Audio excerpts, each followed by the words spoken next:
Реализовать свой проект и заниматься любимым делом. Молодой амбициозный редактор Влада Мамедова не так давно начала работу над собственным литературным журналом. У интернет-издания уже большое количество читателей. Многие из них оказали содействие в подготовке презентации. Если точно так же серьезно вы будете относиться, и вы и редакторы, и вы авторы, то я думаю, что конкуренция может возникнуть.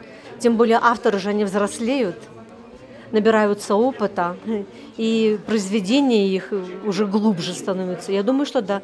Мне кажется, я хочу надеяться, что будущее будет за этим журналом. «Гусиное перо» – стартап для творческой молодежи. Журнал планировали как интернет-проект. Он сразу же стал известен во многих социальных сетях. По словам редактора, уже с 3-го выпуска стали присылать произведения из разных городов страны. Так, в процессе разработки в журнале появилось много новых рубрик.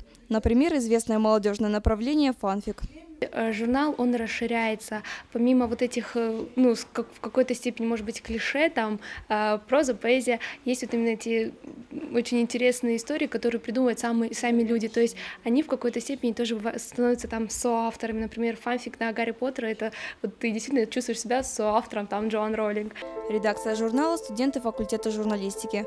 Они же занимаются дизайном и редакторской правкой. Выполняя всю работу самостоятельно, молодые люди развиваются вместе со своим проектом.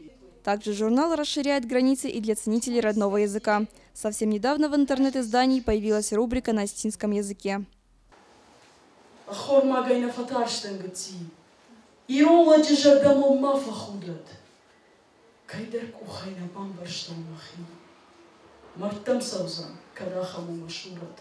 Проект поддержали на форуме «Машук». На реализацию удалось выиграть грант. Как говорят сами ребята, они не собираются останавливаться на достигнутом.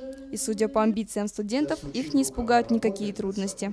Наталья Алексеева, Евгений Маркин, Осетия ТВ.